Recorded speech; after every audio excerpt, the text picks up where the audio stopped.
Altitude sickness जो आई है ये किस वजह से आई है? Due to low atmospheric pressure at high altitude. Kangaroo rat बेटा अपनी पूरे लाइफ स्पैन में पानी नहीं पीता है और रिप्रोडक्टिव दोनों बिल्कुल सेम नंबर के रहते हैं। तो यहाँ देखिए क्या बोल रहा है, the percent individuals of pre reproductive and reproductive age group are same. But 270 कम भी तो हो गए, हमारा आंसर हो गया 0। So option number A is the correct answer, that is 0। Predation और पैरासिटिज्म, तो इसमें हमें क्या दे रखा है ऑप्शन में? प्रीडेशन दे रखा है, तो प्रीडेशन हमारा सही आंसर हो गया। हेलो एवरीवन, सो बेटा आज हम आए हैं वापस से एक और नया चैप्टर लेकर आप लोगों के लिए अपने प्रचंड नीट सीरीज में, जिसके अंदर हम पीवाईक्यूज और नीट से रिलेटेड जो इंपॉर्टेंट क्वेश्चंस हैं वो सॉल्व करवाते हैं और कराना सिखाते हैं कि कोई क्वेश्चन अगर आप कंफ्यूज कर रहे हो सॉल्व करने में तो उसको किस स्ट्रेटेजी को अप्लाई करें, कैसे क्वेश्चन को सॉल्व किया जाए, हम ये सारी चीजें आज फिर से डिस्कस करने वाले हैं। और बेटा आज हम चैप्टर लेकर आए हैं ऑर्गेनिजम्स एंड पॉपुलेशन, तो इसके पीवाईक्यूज और जो इंपॉर्टेंट नीट के जो क्वेश्चंस हैं, इंपॉर्टेंट है नीट के लिए, उन क्वेश्चंस को हम आज प्रैक्टिस करवाएंगे। सो बेटा मेरा नाम है डॉक्टर शादाब अली और हम बस शुरू करने वाले हैं प्रचंड नीट सीरीज के अंदर आज ऑर्गेनिजम्स एंड पॉपुलेशन चैप्टर। तो चलिए बेटा बिना किसी देरी की शुरुआत करते हैं अपने पहले क्वेश्चन से। तो बेटा सबसे पहला क्वेश्चन देखिए क्या कह रहा है, ये रहा हमारा पहला क्वेश्चन। निश है इज, निश क्या होता है बेटा? निश के बारे में हमको समझना है सबसे पहले। बेसिकली निश क्या है बेटा? वो एक पर्टिकुलर जगह पर कोई ऑर्गेनिज्म अगर रह रहा है तो वो क्या फंक्शन करता हुआ रह रहा है वहां पर, है ना? तो उस जगह को, उस एरिया को, उस पर्टिकुलर ऑर्गेनिज्म का निश कहा जाता है। तो हम यहाँ ऑप्शन देखते हैं बेटा, देखिए ऑप्शन ए कह रहा है all the biological factors in the organism. Environment नहीं, the physical space where an organism live. Physical space तो है बेटा, बट उसका एक फंक्शनल रोल है, उसका एक रोल है उस स्पेसिफिक एरिया में, वो रोल भी आना चाहिए। ठीक है, तीसरा बोल रहा है the range of temperature that the organism needs to live. नहीं। फोर्थ है the functional role, yes, played by the organism where it lives. जिस जगह पर वो रह रहा है वहां उसका एक पर्टिकुलर फंक्शन है, वो अपना वो फंक्शन वहां वो रोल प्ले कर रहा है, वो उसका निश कहलाता है। तो बेटा हमारा परफेक्ट आंसर हो जाएगा option number D. Option number D is the perfect answer. ठीक है, चलिए दूसरे सवाल की तरफ चलते हैं। ये रहा next question. Most animals are tree dwellers in a. Tree dwellers animal सबसे ज्यादा कहां होंगे बेटा? वहां होंगे जहां सबसे ज्यादा डेंस फॉरेस्ट जैसा लोकेशन होगा, डेंस कैनोपीज बन रही होंगी, है ना? तो उस जगह पर सबसे ज्यादा हमारे पास ट्री ड्वेलर्स पाए जाएंगे। और ऐसी कंडीशन हमको कहां देखने के लिए मिलती है बेटा? ऐसी कंडीशन हमको देखने के लिए मिलती है ट्रॉपिकल रेन फॉरेस्ट में। ट्रॉपिकल रेन फॉरेस्ट के अंदर बहुत डेंस फॉरेस्ट होता है, डेंस कैनोपी बनती है और बहुत ही ज्यादा फेवरेबल क्लाइमेटिक कंडीशन होती है, तो उस जगह पर हमको ट्री ड्वेलर्स देखने के लिए मिलते हैं। तो हमारा करेक्ट आंसर हो जाएगा बेटा ऑप्शन नंबर बी। चलिए नेक्स्ट क्वेश्चन की तरफ चलते हैं। ये रहा हमारा next question. So just as a person moving from Delhi to Shimla to escape the heat for the duration of hot summer, thousands of migratory birds from Siberia and other extremely cold northern regions move to। बेटा आप लोगों को पढ़ाया जाता है कि migratory birds के बारे में पढ़ाया जाता है कि भाई during the winter migratory birds जो हैं साइबेरिया से माइग्रेट होकर इंडिया में आती हैं। और इंडिया में कहाँ आती है बेटा? इंडिया में कहां पर आती है बेटा? इंडिया में क्योलेडो नेशनल पार्क है ना, राजस्थान के अंदर क्योलेडो नेशनल पार्क है, वहां पर वो बर्ड्स आती हैं। तो हमारा ऑप्शन ए करेक्ट आंसर है। ठीक है ना, option A is the correct answer, Keoladeo national park जो कि है भरतपुर में, है ना, भरतपुर राजस्थान। तो हमारा option A is the correct answer. Option A is the correct answer. चलिए नेक्स्ट क्वेश्चन की तरफ चलते हैं। ये रहा हमारा अगला सवाल। बेटा देखिए असर्शन रीजन है, अच्छे से देखिए, स्टेटमेंट को अच्छे से रीड कीजिए, कंफ्यूज नहीं करना है, अच्छे से सॉल्व करना है। सो देखिए पहला स्टेटमेंट क्या बोल रहा है, असर्शन वाला स्टेटमेंट क्या बोल रहा है उसको समझते हैं। असर्शन है a person goes to high altitude, पहाड़ों पे चला गया घूमने, ठीक है, एंड एक्सपीरियंस एल्टीट्यूड सिकनेस। उसने एक्सपीरियंस किया एल्टीट्यूड सिकनेस। उसमें क्या होता है बेटा? ब्रीदिंग डिफिकल्टी होने लगती है, हार्ट पाल्पिटेशन होने लग जाता है। So altitude sickness with symptoms like breathing difficulty and heart palpitations, है ना, हार्ट पाल्पिटेशंस। सही है बेटा, स्टेटमेंट ट्रू है, एग्जैक्टली ऐसी ही कंडीशन होती है। दूसरा रीजन क्या बोल रहा है बेटा? देखिए असर्शन को क्या एक्सप्लेन भी कर रहा है, हम ये भी समझेंगे। अब ये जो सिम्टम्स आए हैं, एल्टीट्यूड सिकनेस जो आई है, ये किस वजह से आई है? Due to low atmospheric pressure at high altitude. ये सही बात है। लो एटमॉस्फेरिक प्रेशर होगा, प्रेशर जब एटमॉस्फेयर का कम हो जाएगा तो बेटा ऑक्सीजन का एब्जॉर्प्शन भी कम हो जाएगा, है ना, जिसकी वजह से क्या होगा, body does not gate sufficient oxygen, उसकी वजह से बॉडी को सफिशिएंट ऑक्सीजन नहीं मिलेगी। एग्जैक्टली सही बात है, दोनों स्टेटमेंट ट्रू है और रीजन ने एक्सप्लेन भी किया है असर्शन के स्टेटमेंट को। तो हमारा बेटा क्या आंसर हो जाएगा, assertion and reason both statements are true and reason is the correct explanation of assertion. तो देखते हैं ये कहां लिखा है बेटा, ये तो नहीं है, ए इज फॉल्स, नहीं ये भी नहीं है, both A and R true, ठीक है, and R is the correct explanation of A. Yes, हमारा option number C is the correct answer. D भी हम एक बार रीड करेंगे, both A and B are true but R is not the correct explanation, नहीं ये गलत हो गया। तो हमारा option number C is the correct answer, option number C is the correct answer, ठीक है। चलिए अब नेक्स्ट सवाल की तरफ चलते हैं, ये रहा next question. So next question क्या कह रहा है बेटा, मैच लिस्ट 1 विद लिस्ट 2। दोनों लिस्ट दे रखी हैं, दो कॉलम्स दे रखे हैं, मैच करने हैं दोनों कॉलम्स को और फिर हमको करेक्ट आंसर चूज करना है, करेक्ट आंसर हमको चूज करना है ऑप्शंस में से, ठीक है। सो सबसे पहले हमको लिस्ट 1 में देखना है कि लिस्ट 1 में क्या क्या चीजें दी गई हैं। लिस्ट 1 में सबसे पहले दिया गया है बेटा एलेंस रूल, और एलेंस रूल क्या कहता है बेटा, एलन रूल क्या कहता है बेटा, एलन रूल कहता है कि वो ऑर्गेनिज्म जो कोल्डर क्लाइमेट में पाए जाते हैं उनके जो अपेंडेजेस हैं, हाथ पैर, है ना, ये शॉर्टर होते हैं देन द उन एनिमल से जो वार्म क्लाइमेट में पाए जा रहे हैं, ठीक है ना। यानी सर्दी वाले रीजन में रहने वाले जो ऑर्गेनिजम्स हैं उनके अपेंडेजेस शॉर्ट होते हैं। आप लोगों ने फील किया होगा जब सर्दी आती है तो सबसे पहले आपकी उंगलियां ठंडी होने लगती हैं, आपको लगता है ना कि भाई पैर की उंगलियां ठंडी हो गई है, हाथ की उंगलियां ठंडी हो गई है ना। तो जितनी ज्यादा हमारे अपेंडेजेस लंबे होंगे, बड़े होंगे, है ना, सर्दी में हम ज्यादा हीट रिलीज करेंगे, ज्यादा हीट को रिलीज का मतलब लॉस करेंगे और हमको सर्दी लगेगी। तो एलन रूल क्या कहता है बेटा, एलन रूल यही कहता है कि भाई जो कोल्डर क्लाइमेट है वहां रहने वाले ऑर्गेनिजम्स के अपेंडेजेस शॉर्टर होंगे, ज्यादा शॉर्टर होने की वजह से वो हीट का लॉस कम करेंगे। सो यहां हम मैच करते हैं, एलन रूल किसके साथ मैच करेगा बेटा, एलन रूल सर्दी वाले इलाके की बात कर रहे हैं, kangaroo rat, lizard, desert lizard, marine fish, नहीं, polar seal, yes, polar seal के लिए एलन्स रूल एप्लीकेबल है, ठीक है। उसके बाद दूसरा फिजियोलॉजिकल एडेप्टेशन, दूसरा आ गया बेटा फिजियोलॉजिकल एडेप्टेशन। अब फिजियोलॉजिकल एडेप्टेशन किसके अंदर आया है बेटा, पूरी बॉडी की फिजियोलॉजी में चेंज आ गया, जैसे कि kangaroo rate, physiological adaptation. Kangaroo rat बेटा अपनी पूरे लाइफ स्पैन में पानी नहीं पीता है ना, तो पानी कहां से मिलता है बेटा उसको, जो वो सीड्स खाता है, सीड्स के बीटा ऑक्सीडेशन से, ब्रेकडाउन से जो मेटाबॉलिक वाटर बनता है वही अपनी लाइफ प्रोसेसेस पूरी करने के लिए यूज करता है। तो इसके अंदर एक बॉडी का जो फिजियोलॉजिकल इफेक्ट है वहीं पर एक एडेप्टेशन आ गया जो कि कैंगरू रेट के अंदर देखने के लिए मिल रहा है, फिजियोलॉजिकल एडेप्टेशन। तीसरा है बेटा बिहेवियरल एडेप्टेशन, बिहेवियरल एडेप्टेशन ये करता है बेटा डेजर्ट लिजार्ड। डेजर्ट लिजार्ड क्या काम करता है, जब उसको सर्दी लगती है तो धूप में चला जाता है, जब उसको फिर गर्मी लगने लगती है वो छांव में आ जाता है, जब उसको लगता है कि बॉडी टेम्परेचर मेंटेन है, आधा धूप आधा छांव, तो बिहेवियरल अडेप्टेशन है, सर्दी लगती है तो धूप में गया, गर्मी लगी है तो छांव में चला गया। तो ये इसका बिहेवियर है, बिहेवियर के बेसिस पर उसने एक अडेप्टेशन लिया है जिसको बोला बिहेवियरल अडेप्टेशन।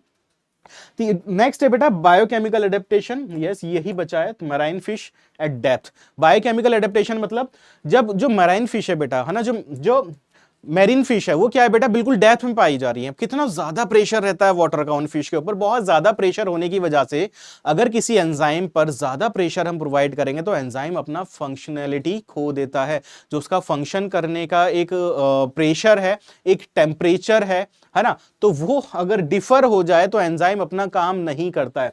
तो जो मैरीन फिश है बेटा, मैरीन फिश उनके अंदर जो केमिकल चेंजेस हुए हैं कि वो हाई प्रेशर पर भी वो एंजाइम काम कर रहे हैं, है ना, हाई प्रेशर होने की वजह से भी वो काम कर रहे हैं। तो उनके अंदर किस तरह का अडेप्टेशन आया, बायोकेमिकल अडेप्टेशन। तो अभी हमने मैच कर लिया है, अब ऑप्शन देखते हैं कि कहां पर क्या चीज सही है। तो ए के साथ आएगा 4, ए के साथ 4 यहां है, यहां है, यहां है, यहां है, सभी जगह है, चलो ये तो मैच कर ही गया हमारा। बी के साथ फिजियोलॉजिकल एडेप्टेशन, बी के साथ 1 है, बी के साथ 1 यहां पर है, इसमें नहीं है तो ये गलत हो गया, बी के साथ 1 यहां पर है और ये गलत हो गया, 50-50 हमको पता चल चुका है। सी के साथ है 2, यहां सी के साथ 3 दे रखा है तो बेटा ये यहां गलत हो गया, हमको कंफर्म हो गया ये सी के साथ 2 है, ठीक है। डी के साथ 3, तो डी के साथ 3 भी ये मैच कर रहा है, तो हमें कंफर्म हुआ कि option number B is the correct answer, ठीक है, option number B is the correct answer. चलिए बेटा ये रहा हमारा अगला सवाल, देखिए फिर से असर्शन और रीजन वाला क्वेश्चन आ गया और यही सेम क्वेश्चन थोड़ी देर पहले आया था। तो देखिए असर्शन रीजन वाला ये क्वेश्चन 2 बार आया है और डिट्टो सेम आया है, तभी आपको कई बार बोला जाता है कि 5-7 साल पुराने पीवाईक्यू सॉल्व कर लेने चाहिए, है ना, वो याद कर लेने चाहिए क्योंकि सेम क्वेश्चन रिपीट हो जाता है। यही सेम क्वेश्चन था थोड़ी देर पहले, मुझे याद है, A person goes to high altitude and experiences altitude sickness with symptoms like breathing difficulty and heart palpitations, है ना, यही था। और reason due to low atmospheric pressure at high altitude the body does not get sufficient oxygen, यही तो बातें थी, दोनों यही तो स्टेटमेंट थे। both statements are correct and reason is the correct explanation of assertion, तो वही स्टेटमेंट हम देखेंगे। So both A and R are true and R is the correct explanation of A. हम डायरेक्टली बिना टाइम वेस्ट किए D option select कर लेंगे क्योंकि ये क्वेश्चन हम सॉल्व कर चुके हैं पहले भी।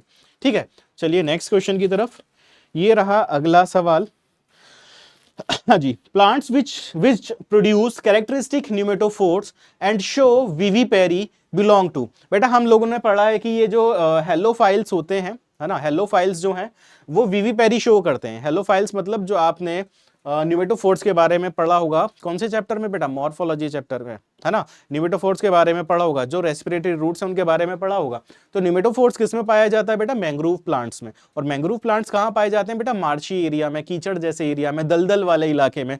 तो क्या काम होता है बेटा, ये विविपेरी भी शो करते हैं। विविपेरी का मतलब क्या है बेटा, विविपेरी का मतलब है कि जो सीड, जो प्लांट के ऊपर सीड लगा है, सीड गिरने से पहले पहले प्लांट के ऊपर लगे लगे ही जर्मिनेट कर जाता है।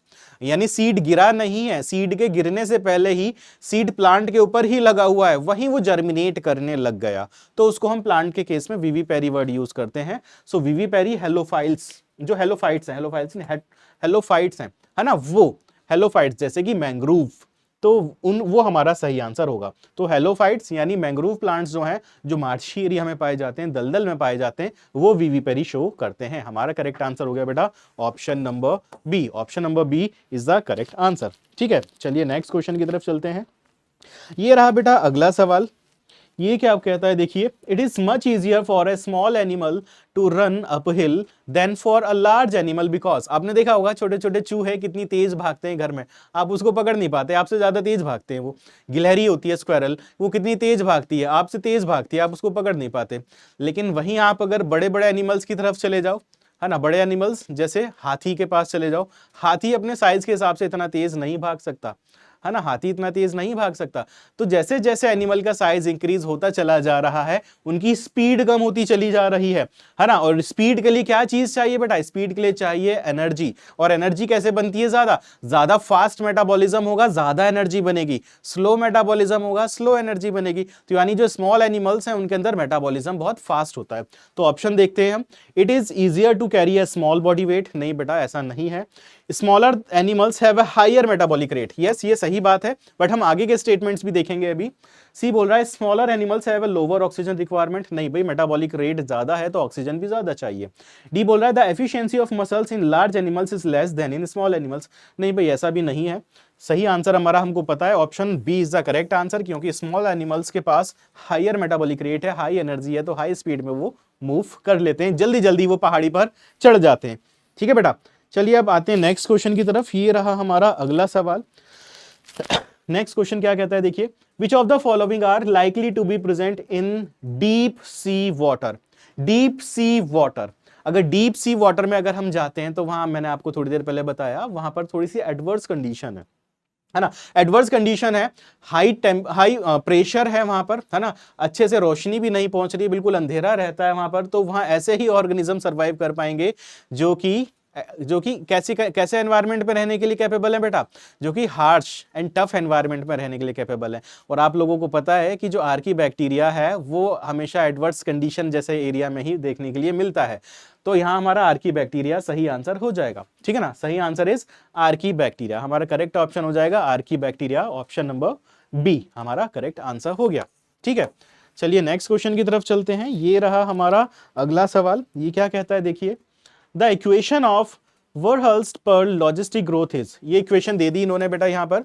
फ्रॉम दिस इक्वेशन के इंडिकेट्स। मैंने जब भी बेटा ये चैप्टर पढ़ाया है बच्चों को ये जरूर बोलता हूं कि यहाँ जो जो चीजें लिखी हुई हैं, जो जो यहाँ अल्फाबेट्स यूज किए हैं, है ना, जो जो अल्फाबेट्स यूज किए, हमको सबके बारे में पता होना चाहिए कि के क्या है, एन क्या है, आर क्या है, डी क्या है, टी क्या है, सब हमको पता होना चाहिए। तो यहाँ इन्होंने पूछा है के बारे में। के हमको पता है, के होती है कैरिंग कैपेसिटी, के होती है कैरिंग कैपेसिटी। तो ऑप्शन नंबर ए हमारा करेक्ट आंसर हो जाएगा। ठीक है ना, डेंसिटी क्या है बेटा, एन हो जाएगा। Intrinsic rate of natural increase R हो जाता है। ठीक है ना, सो ए क्या है बेटा? Carrying capacity. हमारा करेक्ट आंसर है ए इज द के इज द कैरिंग कैपेसिटी। चलिए नेक्स्ट क्वेश्चन की तरफ चलते हैं। ये रहा हमारा अगला सवाल। मैच द कॉलम आ गए फिर से, match list 1 with list 2। List 1 के अंदर दिखाया है बेटा logistic growth, exponential growth, expanding age pyramid, stable age pyramid. यहाँ लिस्ट 2 में उनसे रिलेटेड बातें लिखी हुई है, हमको यही मैच करना है। तो लॉजिस्टिक ग्रोथ क्या होता है बेटा? लॉजिस्टिक ग्रोथ क्या होता है? लॉजिस्टिक ग्रोथ कब होती है? लॉजिस्टिक ग्रोथ कब होती है और एक्सपोनेंशियल ग्रोथ कब हो रही है? हमको पता है एक्सपोनेंशियल ग्रोथ तब होती है जब अनलिमिटेड रिसोर्सेज हैं। अनलिमिटेड रिसोर्सेज हैं तो क्या हो जाएगा बेटा? अनलिमिटेड रिसोर्सेज होने की वजह से एक्सपोनेंशियली ग्रोथ होने लगेगी किसी भी पॉपुलेशन की। लेकिन लॉजिस्टिक ग्रोथ क्या है बेटा? वो कब होती है? जब रिसोर्सेज लिमिटेड हैं। लिमिटेड हैं तो लॉजिस्टिक कर्व बनेगा, है ना, लॉजिस्टिक ग्रोथ होगी। सो हमारे पास ए के लिए क्या सही आंसर होना चाहिए? Limited resources availability condition, yes. और एक्सपोनेंशियल ग्रोथ के लिए अनलिमिटेड रिसोर्सेज अवेलेबिलिटी। उसके बाद आ गया expanding age pyramid. Expanding age pyramid का मतलब क्या है बेटा? अगर आप एज पिरामिड को ड्रॉ करो, है ना, एज पिरामिड को अगर ड्रॉ करो, ये हमारे पास हो गया बेटा प्री रिप्रोडक्टिव फेज, उसके बाद आ गया रिप्रोडक्टिव फेज, ठीक है, रिप्रोडक्टिव फेज के बाद फिर आ गया post reproductive phase, post reproductive phase. तो यहां पर प्री रिप्रोडक्टिव फेज के जो ऑर्गेनिजम्स है, जो पॉपुलेशन है, वो ज्यादा है as compare to the reproductive. ये है प्री रिप्रोडक्टिव, ये है प्री रिप्रोडक्टिव, ये है रिप्रोडक्टिव और ये है पोस्ट रिप्रोडक्टिव। ये किसके लिए बनाया बेटा? मैंने एक्सपेंडिंग एज पिरामिड के लिए। सो इसको देखिए कहां लिखा है, the percent individual of pre reproductive age is largest followed by the reproductive and post reproductive age groups. Yes, बिल्कुल सही, सामने ही मैच कर गया, ये तो सही बोल रहा है। प्री रिप्रोडक्टिव सबसे ज्यादा है, उसके बाद फिर नंबर आएगा रिप्रोडक्टिव फेज का, उसके बाद पोस्ट रिप्रोडक्टिव पॉपुलेशन का। Stable age pyramid, stable age pyramid बेटा क्या होता है? जहां पर प्री रिप्रोडक्टिव और रिप्रोडक्टिव दोनों बिल्कुल सेम नंबर के रहते हैं। तो यहां देखिए क्या बोल रहा है, the percent individuals of pre reproductive and reproductive age group are same.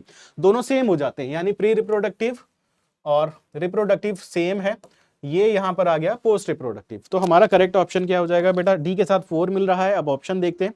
ए के साथ 2 होना चाहिए, 2 यहां पर भी है, यहां पर भी है, यहां पर भी है, यहां पर भी है, ठीक है, सही है।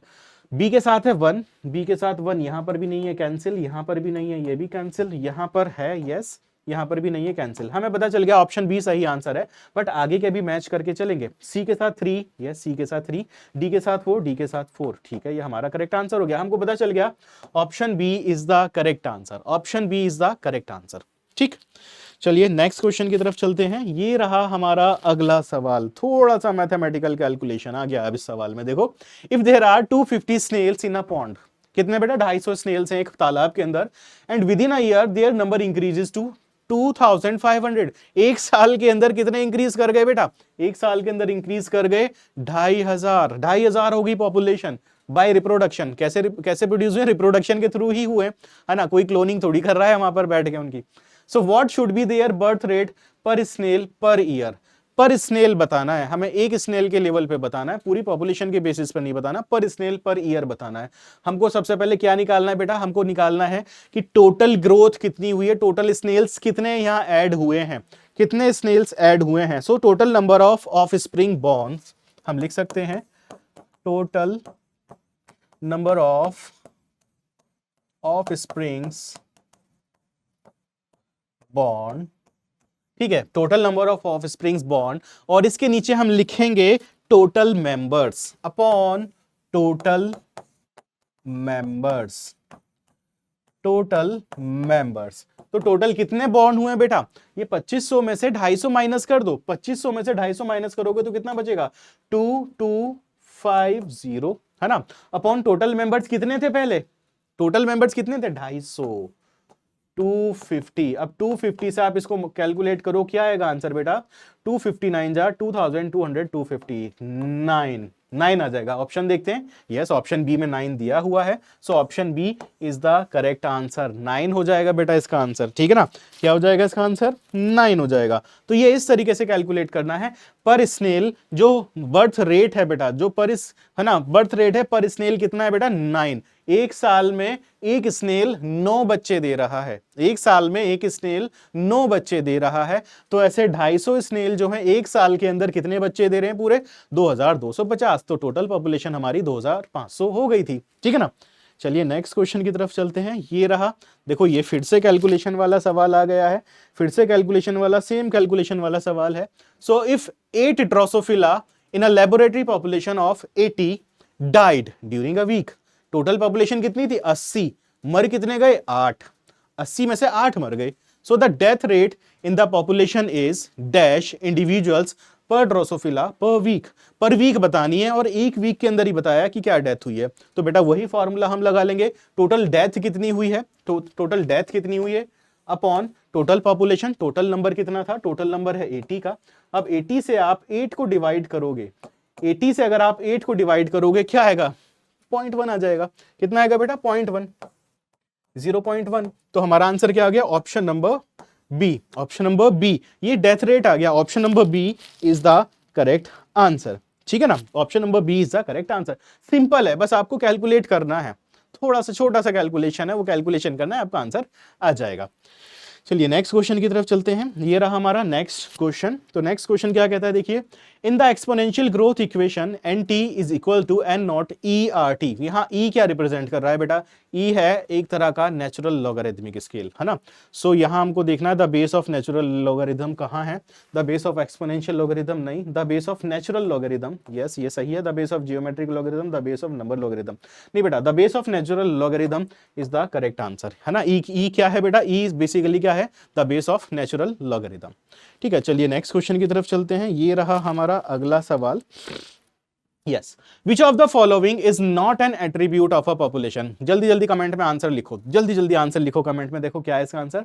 विच of the following is not an attribute of a population. Population attributes, 4 attributes बताते हैं बेटा बेसिकली, तो उनमें से हमको बताना है कि कौन सा कोई एट्रीब्यूट नहीं है ना। जैसे नेटेलिटी, मॉर्टेलिटी, सेक्स रेशियो हो गया, ठीक है, एज पिरामिड हो गया, ये 4 एट्रीब्यूट्स हैं पॉपुलेशन के। तो यहाँ पर स्पीशीज इंटरेक्शन इन्होंने एक ऑड वन दे रखा है, तो ऑड वन जो है ये क्या है बेटा, species interaction. Species interaction population का एट्रीब्यूट नहीं है। 4 ही तो एट्रीब्यूट्स पढ़ाते हैं बेटा आपको, क्या पढ़ाते हैं आपको, नेटेलिटी पढ़ाते हैं, मॉर्टेलिटी पढ़ाते हैं आपको, सेक्स रेशियो पढ़ाते हैं आपको, एज पिरामिड पढ़ाते हैं, यही तो 4 तरह के पॉपुलेशन एट्रीब्यूट्स पढ़ाते हैं इंपॉर्टेंट जो आपके हैं। उसके बाद स्पीशीज इंटरेक्शन। स्पीशीज इंटरेक्शन क्या होता है, एक कम्युनिटी के अंदर डिफरेंट स्पीशीज जो है वो आपस में इंटरेक्ट कर रही है, वो स्पीशीज इंटरेक्शन आ जाता है, वो पॉपुलेशन एट्रीब्यूट से बाहर की बात है, ठीक है ना, पॉपुलेशन से ऊपर की बात है। सो हमारा करेक्ट ऑप्शन हो जाएगा C, species interaction is the correct answer. ठीक है, चलिए अगले सवाल की तरफ चलते हैं।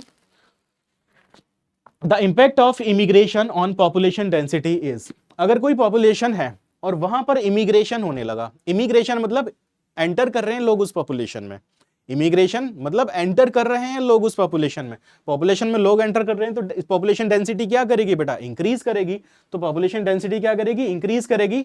तो ऑप्शन देखते हैं क्या होगा, इंपैक्ट क्या पड़ेगा पॉपुलेशन डेंसिटी पर इमिग्रेशन का, बोथ पॉजिटिव एंड नेगेटिव, नहीं, न्यूट्रलाइजेशन बाय नेटेलिटी। डेंसिटी की बात कर रहा है, नंबर की बात कर रहा है, लोग एंटर कर रहे हैं तो बेटा वो पॉजिटिव होगा, प्लस होता जाएगा, एड ऑन हो रहा है ना, पॉजिटिव होता चला जाएगा। So option C is the correct answer, positive होने लगेगा, पॉपुलेशन डेंसिटी पॉजिटिव होने लगेगी, इंक्रीज होने लगेगी, ठीक है ना। चलिए नेक्स्ट क्वेश्चन की तरफ चलते हैं हम। तो ये रहा हमारा अगला सवाल। Natality is refers to. Natality हम किसको बोलते हैं बेसिकली, देखो कितना आसान सवाल, कई बार ऐसा भी पूछ लिया जाता है। नेटेलिटी किसको बोलते हैं बेटा, बर्थ रेट को नेटेलिटी कहा जाता है। ये रहा हमारे पास बर्थ रेट। मॉर्टेलिटी बोलते हैं डेथ रेट को, नेटेलिटी बोलते हैं बर्थ रेट को। तो हम सिंपली पूछा है नेटेलिटी किसको रेफर कर रहा है, बर्थ रेट को।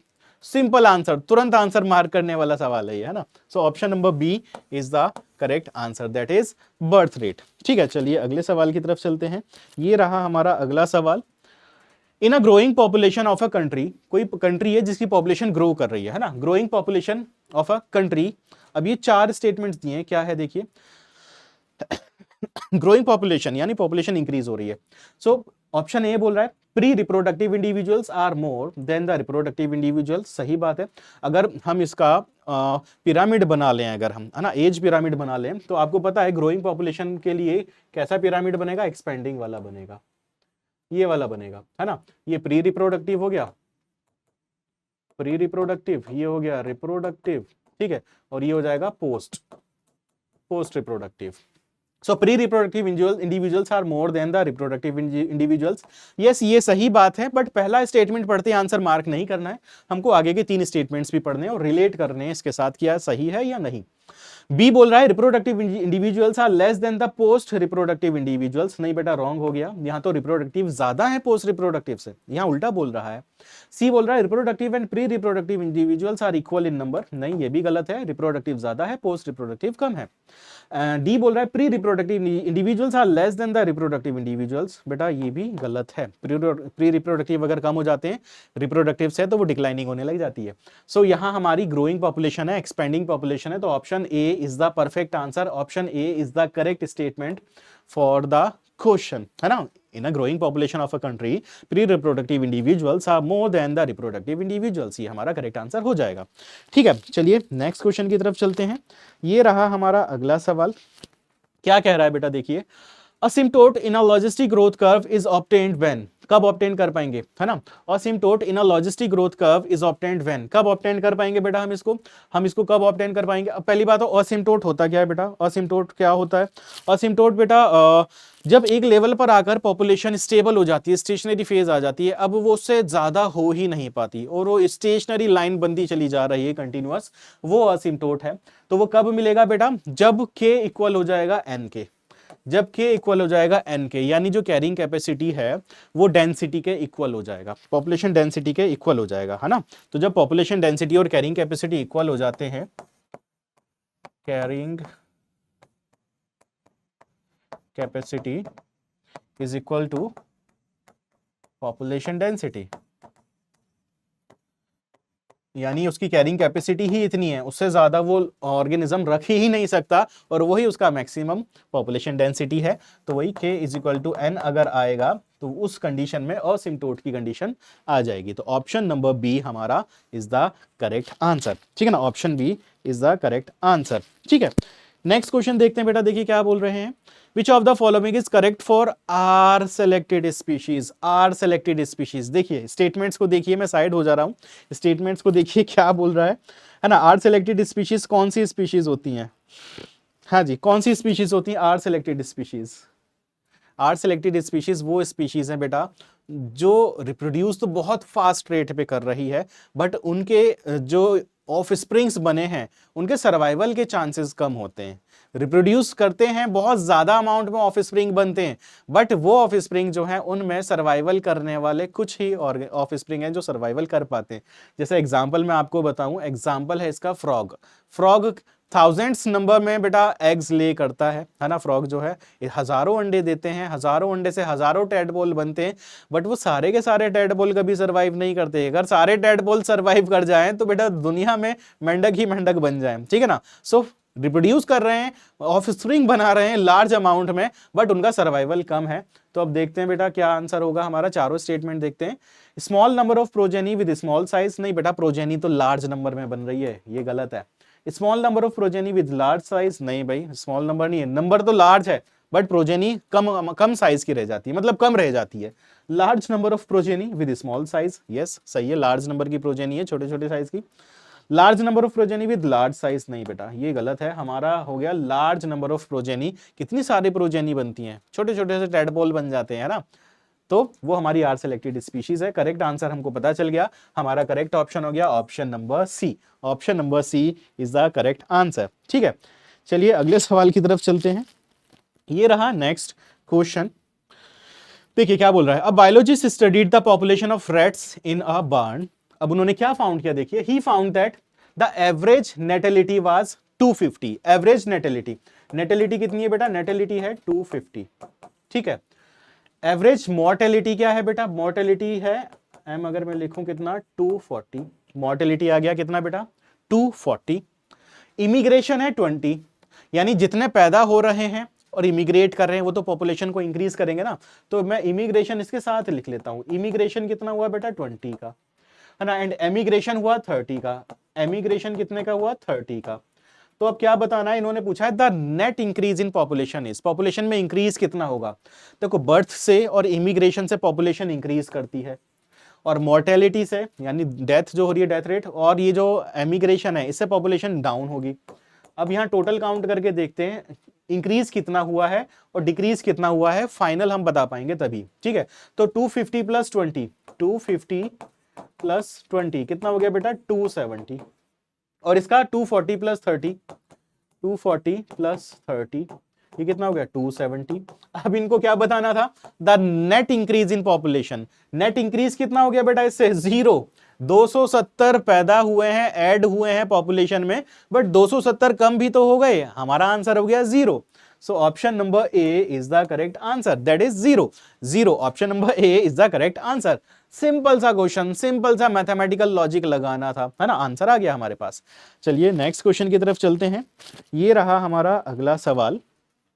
Given below are two statements. अब स्टेटमेंट 1 स्टेटमेंट 2 दिया गया है बेटा यहाँ पर, लेकिन असर्शन रीजन कुछ नहीं है, बस स्टेटमेंट को हमको समझना है। देखिए क्या बोल रहे हैं स्टेटमेंट में ये, Gauss's competitive exclusion principle states that two closely related species competing for different resources cannot exist indefinitely।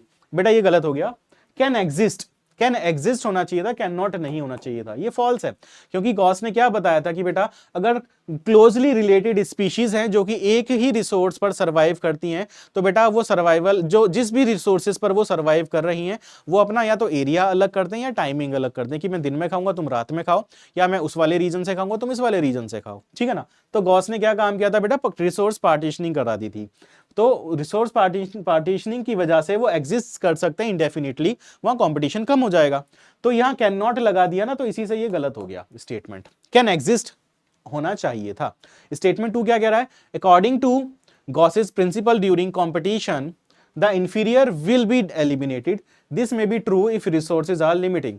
Competition से रिलेटेड बात बोली अब इन्होंने। कंपटीशन में क्या बोल रहे हैं, अगर कंपटीशन होता है तो इंफीरियर जो है वो एलिमिनेट हो जाती है, बाहर हो जाती है, खत्म हो जाती है या एक्सटिंक्ट कर जाती है, वो उस एरिया से ही बाहर हो जाती है।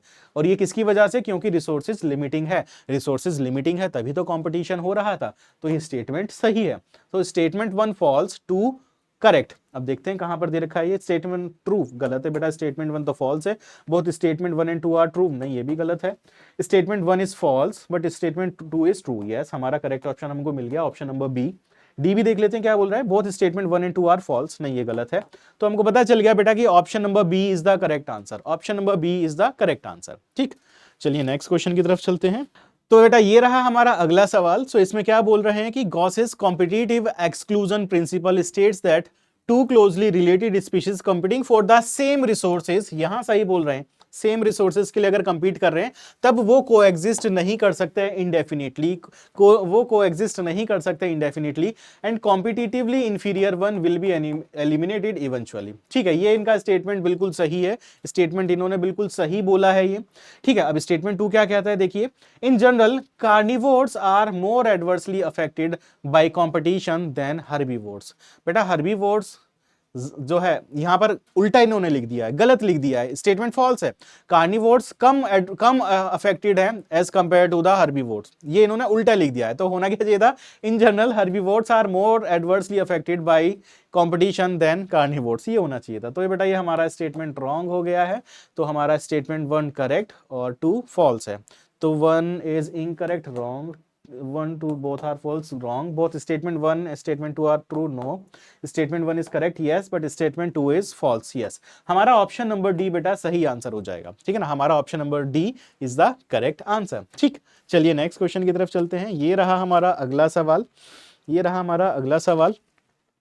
So match list 1 with list 2, वापस से लिस्ट 1 लिस्ट 2 मैच करने के लिए आ गए, मैच द कॉलम आ गए। 2 कॉलम्स हैं बेटा, यहाँ इंटरेक्शन दिखाया है एक तरफ और दूसरी तरफ स्पीशीज दिखाई हैं ए और बी, है ना, कि किसको फायदा हुआ किसको नुकसान हुआ, किसको कोई फर्क ही नहीं पड़ा, है ना, वो चीज है। फायदा हुआ तो पॉजिटिव, नुकसान हुआ तो नेगेटिव, माइनस का साइन आ जाएगा, और अगर कोई फर्क ही नहीं पड़ा, न्यूट्रल है, तो बेटा वो 0 हो जाएगा। सो यहाँ देखिए सबसे पहले क्या देखना है, म्यूचुअलिज्म। म्यूचुअलिज्म में बेटा दोनों को फायदा होता है, म्यूचुअलिज्म में दोनों स्पीशीज को फायदा होता है, तो म्यूचुअलिज्म दोनों तरफ प्लस होना चाहिए, ए और बी प्लस, ये रहा, तो म्यूचुअलिज्म हो गया 4th नंबर पे। ठीक है, कमेंसलिज्म, कमेंसलिज्म के अंदर बेटा एक को फायदा होता है, दूसरे को कोई फर्क ही नहीं पड़ता उसके होने ना होने से, है ना, फायदा होता है दूसरे को फर्क नहीं पड़ता। तो बेटा कमेंसलिज्म के लिए हो गया ये प्लस और 0 का सिंबल। बेटा फिर आ गया हमारे पास अमेंसलिज्म। अमेंसलिज्म में बेटा एक स्पीशीज को नुकसान होता है, दूसरी को पता ही नहीं चल रहा कि वो नुकसान कर रहा है, उसे फर्क ही नहीं पड़ रहा, उसे पता ही नहीं है, बट दूसरी स्पीशीज को नुकसान हो रहा है। तो बेटा ये हो गया अमेंसलिज्म, और माइनस और जीरो आएगा इसके लिए, यस ये रहा। और पैरासिटिज्म, बेटा पैरासिटिज्म में एक स्पीशीज को फायदा होता है तो दूसरे को नुकसान होता है, दूसरे को घाटा होता है पैरासिटिज्म में, है ना। तो डी के लिए हो जाएगा ये प्लस और माइनस का सिंबल। अब मैच करते हैं, ए के साथ 4 होना चाहिए, 4 4 4, ये तो यही फॉल्स हो गया। बी के साथ 1 होना चाहिए, ये दोनों गलत हो गए, बी के साथ 1 नहीं है, यहां बी के साथ 1 है, हमें पता चल गया option number C is the correct. But आगे भी मैच करेंगे, सी के साथ 2, यस सी के साथ 2 है, डी के साथ 3 है, डी के साथ 3 है, यस परफेक्ट, हमारा करेक्ट आंसर आ गया बेटा option number C. Option number C is the correct answer. ठीक है, नेक्स्ट क्वेश्चन देखते हैं बेटा, ये रहा अगला सवाल। वापिस से यहां पर 2 लिस्ट दे दी गई है, मैच द कॉलम, 2 कॉलम्स दिए गए जिनको मैच करना है और करेक्ट आंसर हमको बताना है। सो एक तरफ दिया है इंटरेक्टिंग स्पीशीज, दूसरी तरफ दिया है उनका इंटरेक्शन का टाइप दिया है कि किस तरह का इंटरेक्शन होगा। So a leopard and a lion in a forest या ग्रासलैंड, बेटा इन दोनों के बीच में कंपटीशन होगा क्योंकि दोनों ही कार्निवोर हैं और वो हर्बीवोर्स को खाएंगे, तो दोनों के बीच में कंपटीशन होगा। तो यस कंपटीशन इसके सामने ही दिया गया है। ठीक है, दूसरा दिया है a cuckoo laying egg in a crow's nest, यानी कौवे के घोंसले में कोयल अंडे देती है, तो उसको क्या बोलते हैं, उसको बोलते हैं ब्रूड पैरासिटिज्म। तो ब्रूड पैरासिटिज्म, यस ये भी इसके सामने ही है, ब्रूड पैरासिटिज्म। सी है fungi and root of a higher plant in mycorrhiza, fungi और रूट के बीच में, रूट ऑफ हायर प्लांट जिसको जो माइकोराइजा बनाए, वो क्या एक तरह का म्यूचुअलिज्म है ना, म्यूचुअलिज्म है, तो ये भी इसके सामने ही दे रखा है, यस म्यूचुअलिज्म। एंड कैटल एरगेट and a cattle in a field, बेटा कैटल एरगेट और a cattle in a field, क्या है बेटा इसमें कैटल को फर्क नहीं, देखो कैटल को क्या काम होता है बेटा इसमें, कैटल जो है, कैटल एरगेट जो है क्या काम करता है, वो जो बर्ड आती है वो इंसेक्ट्स को खा जाती है, उसके बदले में जो है कैटल इन अ फील्ड, उसको कोई फर्क ही नहीं पड़ रहा, वो आती है खा के चली जाती है, ठीक है ना। सो ये हमारा हो गया कमेंसलिज्म का आंसर, ठीक है ना, ये कमेंसलिज्म से रिलेटेड बात हो गई है। तो यहाँ हम ऑप्शन को मैच करेंगे, A1 B2 C3 D4, कहाँ है बेटा, ए के साथ 1 यहाँ है, ए के साथ 1 B2 C4 दे दिया वहां, यहाँ C3 है, यस D4 है। करेक्ट ऑप्शन बेटा हमारा ऑप्शन नंबर बी हो जाएगा, बाकी ये सारे के सारे ऑप्शन हमारे फॉल्स हो जाएंगे। करेक्ट आंसर हमारा हो जाएगा बेटा option number B, option number B is the correct answer. ठीक है, चलिए नेक्स्ट क्वेश्चन की तरफ चलते हैं, ये रहा अगला सवाल। So plants offer rewards for animals in the form of pollen and nectar. Yes, जब पॉलिनेटर आते हैं पॉलिनेशन के लिए तो उसके बदले में उनको रिवॉर्ड मिलता है ना, या तो वो पॉलन लेके जाते हैं या नेक्टर लेके जाते हैं। And the animals facilitate the pollination process, यानी दोनों एक दूसरे की मदद कर रहे हैं, एक दूसरे की हेल्प कर रहे हैं, म्यूचुअल रिलेशनशिप है तो म्यूचुअलिज्म हो जाएगा। So this is an example of mutualism. Yes option number D, option number D में दे रखा है म्यूचुअलिज्म, हमको पता चल गया कि करेक्ट ऑप्शन क्या होगा, ऑप्शन नंबर डी होगा, दैट इज म्यूचुअलिज्म। ठीक है ना, कितने आसान सवाल, कोई कोई सवाल तो बहुत ही आसान आ जाता है ना, कोई कोई बहुत ज्यादा डिफिकल्ट भी हो जाता है, वो डिपेंड करता है बेटा कि आप अगर टॉपिक पढ़े हुए तो आपको आसान लगता है, नहीं पढ़े हुए तो डिफिकल्ट लगता है। ठीक है, चलिए नेक्स्ट क्वेश्चन की तरफ चलते हैं, ये रहा हमारा अगला सवाल। So the species of plants that plays a vital role in controlling the relative abundance of other species in a community is called, है ना, कोई ऐसी स्पीशीज है ना प्लांट की जो बहुत ही इंपॉर्टेंट रोल प्ले कर रहा है इन controlling the relative abundance of other species in a community. मान लो एक बहुत बड़ा पेड़ है जिस पेड़ के ऊपर बहुत सारे अदर एनिमल्स रह रहे हैं, है ना, वहीं ऊपर जो है बेटा किसी बड़ी सी चिड़िया ने, किसी बड़ी बर्ड ने अपना घर बनाया हुआ है, कोई स्टेम पर रह रहा है, कोई किसी ब्रांच पर दूसरा एनिमल रह रहा है, कहीं मंकी रह रहा है ना, और कहीं पर स्क्वेरल रह रही है। अगर वो प्लांट को हम हटा दें तो उन सब का घर खत्म हो जाएगा। उस ट्री को अगर हम हटा दें तो बहुत सारे स्पीशीज का पूरी कम्युनिटी जो बनी हुई है, अलग अलग स्पीशीज पॉपुलेशन मिलकर कम्युनिटी बना रहे हैं, अलग अलग पॉपुलेशन मिलकर कम्युनिटी बना रहे हैं उस एक सिंगल ट्री पे, तो उस सिंगल ट्री को हटा देंगे तो पूरी की पूरी कम्युनिटी पे इफेक्ट पड़ेगा, है ना, जो कि और क्या कर रहा है, vital role in controlling the relative abundance of other species in a community is called. तो इस तरह की स्पीशीज को हम क्या बोलते हैं, कीस्टोन स्पीशीज कहते हैं। सो डी हमारा करेक्ट आंसर हो जाएगा, कीस्टोन स्पीशीज उसको बोला जाएगा। ठीक है ना, कीस्टोन स्पीशीज हम उसको बोलेंगे। एलियन स्पीशीज तो वो है जो बाहर से लेकर आए हैं, किसी दूसरी कंट्री से अगर इंट्रोड्यूस कराई है हमने किसी नई जगह पर। ठीक है, एंडेमिक स्पीशीज वो स्पीशीज होती है जो उसी पर्टिकुलर एक एरिया में ही पाई जाती है, दूसरी जगह पर नहीं पाई जाती, वो एंडेमिक स्पीशीज कहलाती है। ठीक है ना, तो यह हमारा करेक्ट आंसर आ जाएगा keystone species, that is option number D. D हमारा करेक्ट आंसर हो जाएगा। ठीक है, चलिए अगले सवाल की तरफ चलते हैं। हाँ, for chemical defence against herbivores, ये बेटा एनसीईआरटी का स्टेटमेंट है डायरेक्ट। केमिकल डिफेंस के लिए है ना, कैलोट्रोपिस के पास क्या है, ताकि वो हर्बीवोर से खुद को बचा सके, उसके पास कुछ ग्लाइकोसाइड्स हैं, है ना, कार्डियक ग्लाइकोसाइड्स बोलते हैं उनको। उन ग्लाइकोसाइड्स की वजह से क्या काम करते हैं बेटा, हर्बीवोर्स उनको नहीं खाते। आपने देखा होगा कैलोट्रोपिस का जो लीफ है, आप उसको तोड़ो, व्हाइट व्हाइट एकदम से आपको लिक्विड निकलता हुआ दिखाई देता है ना, तो उसके अंदर क्या पाया जा रहा है, कार्डियक ग्लाइकोसाइड। अगर कोई एनिमल उसको खाएगा तो वो बीमार हो जाएगा। तो कार्डियक ग्लाइकोसाइड्स है जो कि कैलोट्रोपिस को प्रिवेंट करता है हर्बीवोर एनिमल से। ठीक है, करेक्ट ऑप्शन हमारा ऑप्शन नंबर ए हो गया। चलिए अगले सवाल की तरफ चलते हैं। ये रहा हमारा नेक्स्ट क्वेश्चन।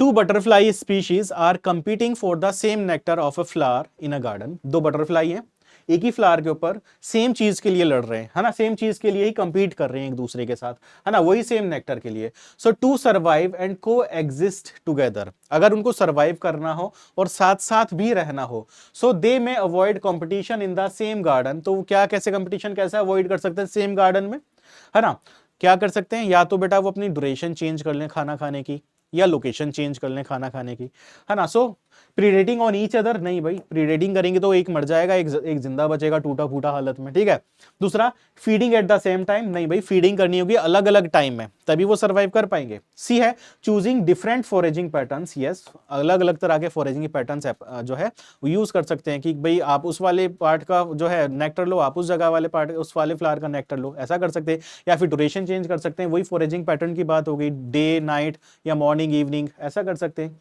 डी है increasing time spend on attacking each other, नहीं भाई ये भी गलत है ना, साफ साफ झगड़ा थोड़ी करना है, इनको तो सर्वाइव करना है, कोएग्जिस्ट करना है, एक साथ रहना है। तो option number C is the correct answer, choosing different foraging pattern. So option number C is the correct answer. ठीक है, चलिए नेक्स्ट क्वेश्चन की तरफ चलते हैं। तो बेटा ये रहा नेक्स्ट क्वेश्चन हमारे पास। While explaining interspecific interaction of population, है ना, प्लस का साइन दिया जाता है, किसको, प्लस का साइन दिया जाता है, साइन किया जाता है फॉर द बेनिफिशियल इंटरेक्शन के लिए। किसी को फायदा हुआ तो प्लस का साइन देते हैं, किसी को नुकसान होता है तो उसको माइनस का साइन देते हैं, यानी डेट्रीमेंटल इंटरेक्शन के लिए माइनस का साइन दे दिया गया, है ना। जीरो किसके लिए दिया गया, न्यूट्रल इंटरेक्शन के लिए जीरो दिया गया है। और अब पूछा गया है कि भाई कौन सी इनमें से कौन सा इंटरेक्शन में हम एक स्पीशीज को प्लस दे सकते हैं और दूसरी स्पीशीज को माइनस दे सकते हैं, है ना, और उनका इंटरेक्शन हो रहा है। So which of the following interactions can be assigned plus for one species and minus for another species involved in the interaction. तो बेटा यहाँ प्रीडेशन और पैरासिटिज्म में आप ये चीज देखते हो कि प्लस और माइनस, एक स्पीशीज प्लस है तो दूसरी माइनस है, किस किस में बेटा, प्रीडेशन और पैरासिटिज्म। तो इसमें हमें क्या दे रखा है ऑप्शन में, प्रीडेशन दे रखा है, तो प्रीडेशन हमारा सही आंसर हो गया, क्योंकि प्रीडेटर को खाने के लिए मिल जाता है, लेकिन जो जिसके ऊपर उसने खाना, जिसको खा रहा है वो तो खत्म हो गया ना, उसको तो नुकसान हो गया। तो एक माइनस है एक प्लस है, तो प्रीडेशन हमारा करेक्ट आंसर हो जाएगा, option B is the correct answer. ठीक है, चलिए नेक्स्ट क्वेश्चन की तरफ चलते हैं। ये रहा हमारा अगला सवाल, ये रहा हमारा अगला सवाल।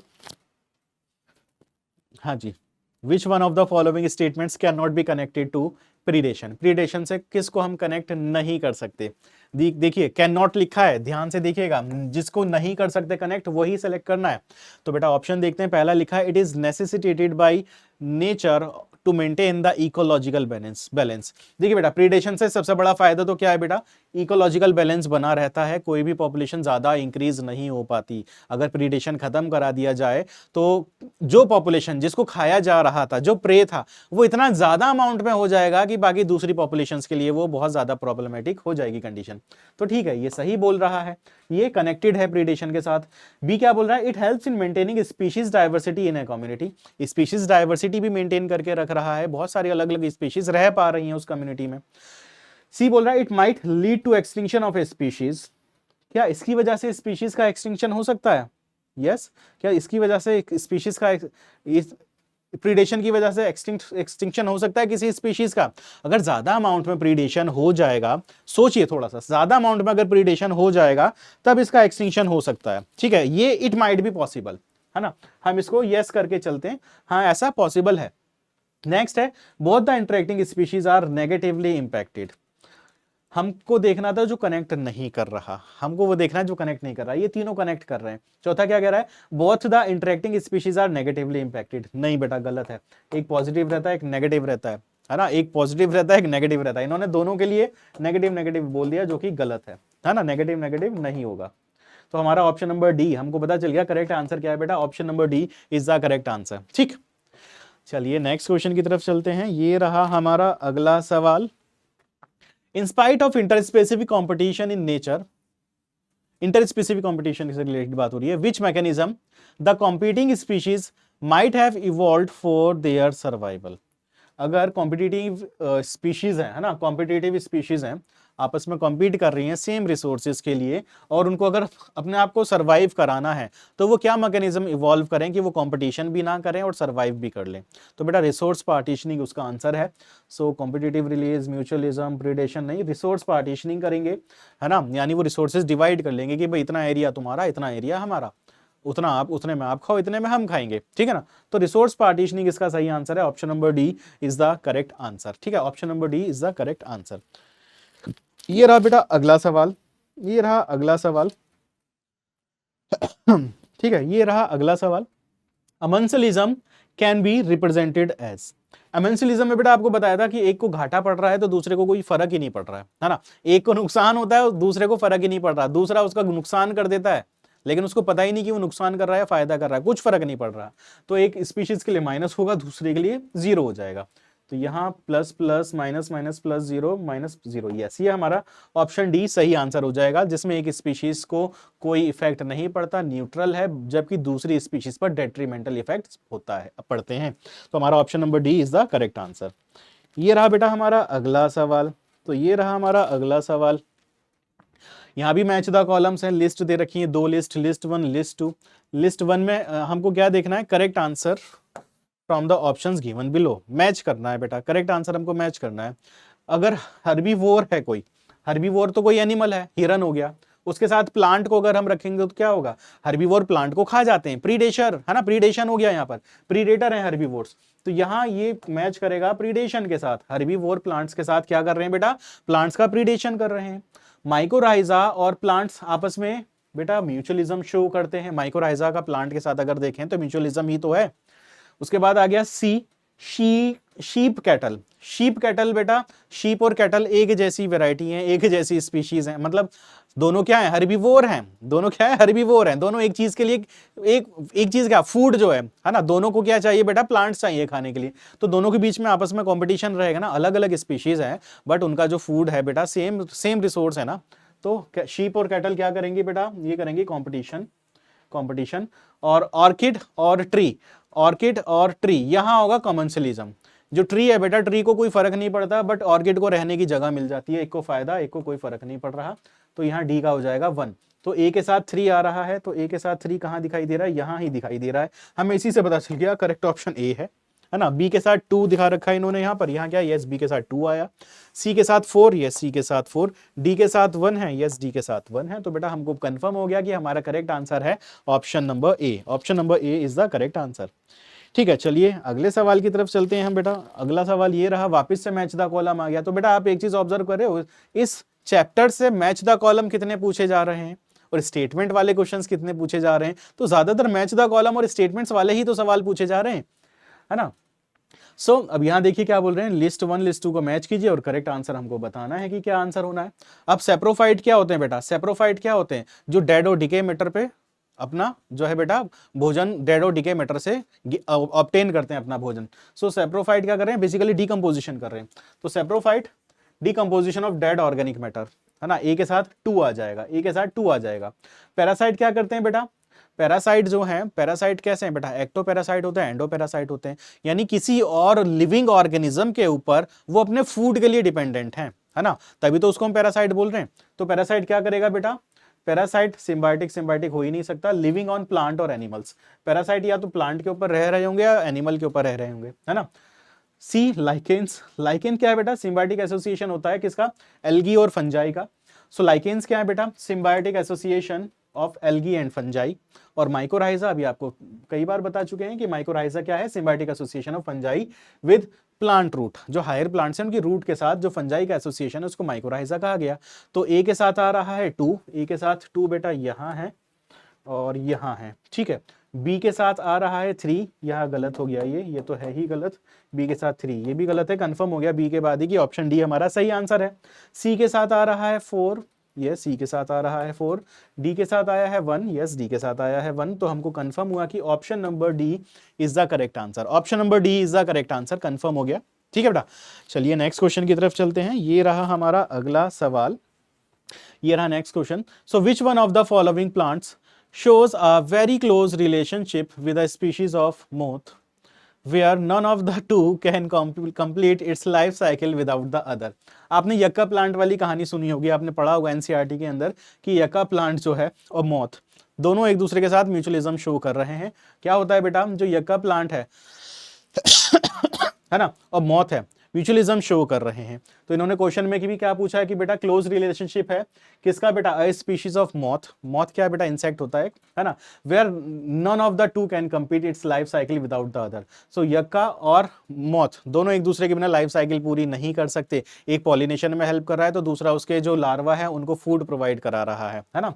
तो यक्का, हमको पता चल गया आंसर क्या है बेटा, option B is the correct answer. Option B is the correct answer. ठीक है बेटा, चलिए नेक्स्ट क्वेश्चन की तरफ चलते हैं। ये रहा हमारा अगला सवाल। क्या कहता है ये देखिए, विच one of the following population interactions is widely used in medical science for the production of antibiotics. Antibiotic के प्रोडक्शन के लिए बेटा आपको सबसे पहला एक्सपेरिमेंट याद करना होगा कि सबसे पहला एक्सपेरिमेंट एंटीबायोटिक की डिस्कवरी वाला क्या था बेटा, एक प्लाक का फॉर्मेशन हुआ था ना, फंगल, जो हमारा एक बैक्टीरियल प्लेट थी, कल्चर प्लेट थी, उसके ऊपर एक फंगल स्पोर आकर गिरा और उस फंगल स्पोर की वजह से क्या हुआ, एक प्लाक बनना शुरू हुआ, चारों तरफ के बैक्टीरिया मरने शुरू हो गए। फंगस को कोई इफेक्ट ही नहीं पड़ रहा, बट उसके चारों तरफ आसपास के ऑर्गेनिज्म मरने शुरू हो गए, है ना। लिविंग थिंग को मारने के लिए केमिकल सिक्रीट हो रहा था, वो उसको मारने के लिए खुद नहीं कर रहा था, वो तो सिक्रीट ही कर रहा था, उसे नहीं पता था कि वो बैक्टीरिया को मार रहा है सराउंडिंग में। तो एक तरीके से लाइफ के अगेंस्ट काम कर रहा था, तो तभी हमने उसको एंटीबायोटिक बोला। तो यहाँ पर क्या हो रहा है बेटा, एंटीबायोटिक क्या काम करता है, उसको कोई फर्क नहीं पड़ रहा, बट दूसरी स्पीशीज खत्म हो जा रही है, यानी एक जीरो है तो दूसरा माइनस है, एक जीरो तो दूसरा माइनस है। तो यहां कौन सा इंटरेक्शन मैच करेगा इसके साथ बेटा, अमेंसलिज्म। अमेंसलिज्म में एक जीरो रहता है, किसी को एक को फर्क नहीं पड़ता, दूसरी स्पीशीज को नुकसान हो जाता है। तो amensalism is the correct answer, D, amensalism is the correct answer. ठीक है, ये रहा नेक्स्ट क्वेश्चन बेटा, this is the next question. Mycorrhiza are the example of, mycorrhiza बेटा एग्जाम्पल किसका है, हमको पता है म्यूचुअलिज्म का ही एग्जाम्पल है, म्यूचुअलिज्म का ही एग्जाम्पल है माइकोराइजा। ठीक है, बाकी सब ये आउट ऑफ सिलेबस की बात है। अमेंसलिज्म आपको पता ही है, एक प्लस एक माइनस, तो म्यूचुअलिज्म हमारा करेक्ट आंसर हो गया, डी इज द म्यूचुअलिज्म, है ना, और ये करेक्ट आंसर भी है। नेक्स्ट क्वेश्चन बेटा, ये रहा हमारा next question. The principle of competitive exclusion was stated by, इतने सारे क्वेश्चंस अभी हमने सॉल्व किए, है ना। तो ये कॉम्पिटिटिव एक्सक्लूजन शब्द आ रहा था हमारे पास बार बार, और साइंटिस्ट का नाम भी आ रहा था उन स्टेटमेंट्स में। कौन है बेटा, गॉस है ना। सो जीएफ गॉस, तो गॉस हमारे साइंटिस्ट हैं जिन्होंने कॉम्पिटिटिव एक्सक्लूजन के बारे में बताया। ठीक है, option number D is the correct answer. ये रहा बेटा हमारा अगला सवाल, ये रहा हमारा अगला सवाल। देखिए क्या कहता है ये, if plus sign is assign to beneficial interaction, minus sign is to assign to detrimental and zero sign to neutral interaction. ये हमको पता है बेटा, ये साइंस हमने पढ़े हैं थोड़ी देर पहले भी। Then the population interaction represented by plus minus refers to, plus minus किसको देते हैं बेटा, प्लस माइनस आपको बताया ही था, या तो प्रीडेशन होगा या पैरासिटिज्म होगा। तो यहां देखो क्या दे रखा है, यहां इन्होंने पैरासिटिज्म दे रखा है, सेम क्वेश्चन रिपीट हुआ है, बस यहां पैरासिटिज्म दे दिया। पहले एक जो क्वेश्चन सॉल्व किया था यहां प्रीडेशन था, है ना, प्रीडेशन था, यहां पैरासिटिज्म दे दिया, सेम क्वेश्चन है, ऑप्शन थोड़ा सा चेंज किया है, बाकी सारी कहानी सेम है। तो समझ सकते हो ये क्वेश्चन भी इंपॉर्टेंट है। पैरासिटिज्म हमारा करेक्ट आंसर हो गया, option B is the correct answer. ठीक है, नेक्स्ट क्वेश्चन देखते हैं बेटा। नेक्स्ट क्वेश्चन क्या है ये, Gauss's principle of competitive exclusion क्या कहता है बेटा, क्या कहता है, देखिए स्टेटमेंट्स को अच्छे से रीड कीजिए, मैं थोड़ा साइड होकर आपको स्टेटमेंट रीड करके बताता हूं। So more abundant species will exclude the less abundant species through competition. बेटा कॉम्पिटिटिव एक्सक्लूजन हमको एक्सक्लूड करना है, कॉम्पिटिशन खत्म करना है बेसिकली, है ना। तो इसमें more abundant species will exclude the less abundant species through competition, नहीं, competition for the same resources exclude species having different food preference, नहीं बेटा wrong है, ये भी नहीं लेना हमको statement। no two species can occupy the same niche indefinitely for the same limiting resources, ये सही है बेटा। है ना, कोई भी दो स्पीशीज जो है बेटा एक एक है ना सेम निश इंडेफिनेटली कम जो है बेटा वहां ऑक्यूपाई नहीं कर सकती, वहां नहीं पाई जा सकती अगर वो same resources, limiting resources same है बेटा, जिस पर वो फीड कर रही हैं, जहां वो रह रही हैं, जो वो खा पी रही हैं, अगर रिसोर्सेज सेम है बेटा, है ना, सेम लिमिटिंग रिसोर्सेज है, तो उसके लिए कोई भी दो स्पीशीज इंडेफिनेटली वहां सर्वाइव नहीं कर सकती। यही बताया गया था कॉम्पिटेटिव एक्सक्लूजन में, ठीक है ना, गॉस ने बताया था ये चीज।